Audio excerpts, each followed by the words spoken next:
This is the Resolven Miners' Welfare, located in the heart of the village of Resolven, a community of 2,300 people at last count, deep in the Neath Valley.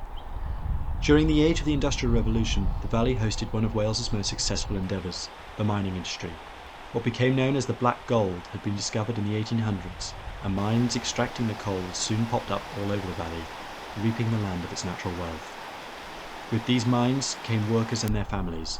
What had been a collection of small dwellings dotted across the valley soon became bustling hubs, beginning to forge communities and an unbreakable spirit.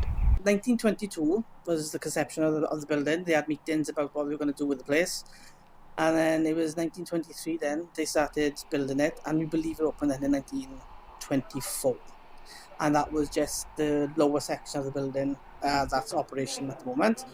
And then in the 1930s then they added the second story, which is the auditorium and the cinema and the other areas then that are closed off to the public at the moment. When we're going through the minutes and we're going through financial documents and everything, this building was roofed. It was the sellout every single day.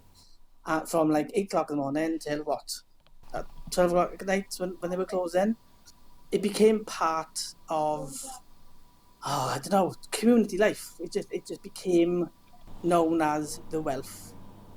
And it was known for miles around, miles and miles around. And it's such a shame to see it at the moment being, it's like a derelict building.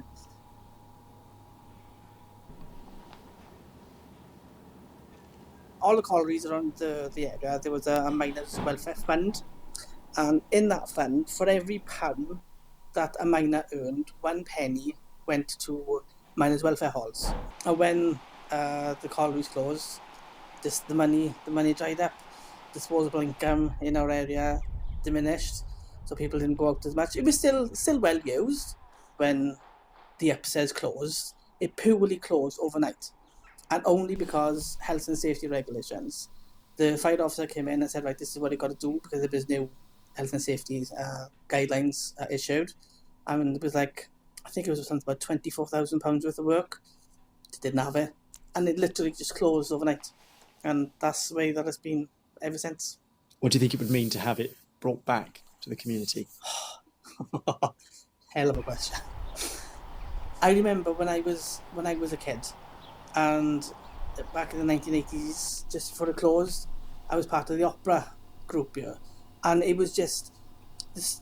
Every kid in school was excited because the opera would do 2 shows a year, maybe, and it was just that excitement to be in a show. It's been instilled in my generation that it was the fact that, oh my God, what could we do again here? Like, that excitement, that feeling of nostalgia, that feeling of just like community spirit. And that's what's, at the moment, that's what's lacking here. It's getting back to that point, but then this building would bring everything together. It would be like it'd be like an entertainment hub, so like the upper Neath Valley. So that's the idea, anyway. In the group work of Phase 1, the team sought to address the ground floor, proposing a rearrangement of spaces and the addition of a new build extension. This sat on the footprint of the old pool room, but unlike its predecessor, it aimed to be wholly transparent, extending its arm to the passers-by, both local and to the growing number of tourists taking in the breathtaking landscape. The club room replaced the drift on the eastern side, allowing for a rentable space and an opportunity to generate income for the Resolven miners' welfare. The centre of the plan houses the forum, a true community space for events and pub, able to adapt at any moment with its fixed wall on one side and partitions on the other. To the west sits the New Drift restaurant, an area filled with natural light and an excellent place for parents to sit whilst waiting for their children's club to finish or for an evening meal out with some friends, all with an unparalleled backdrop. The floor-to-ceiling windows provide an outlook across the valley tops, a true craft of nature. Something that has always struck me about the valleys is the natural beauty of the landscape and the disconnect with the architecture. Small windows and inward-looking streets dominate the built form, but with this picturesque backdrop, the potential to reconnect with nature is crying out. This became the main narrative of the design going forward into Phase 2. The drive to connect people and the building to the surroundings accompanied itself to the push for a complete restoration of the building. To create that entertainment hub to spark the community talent into action and to stop a centerpiece of the village culture from falling into disrepair. A vision for a new theatre was created that sought to bring the entire building back to life and build on the work of Phase 1.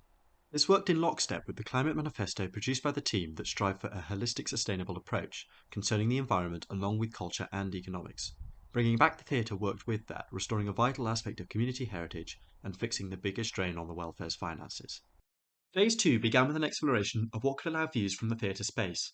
Based on the concept of an open-air theatre, it seemed infeasible to lift the roof off due to the weather in the valley.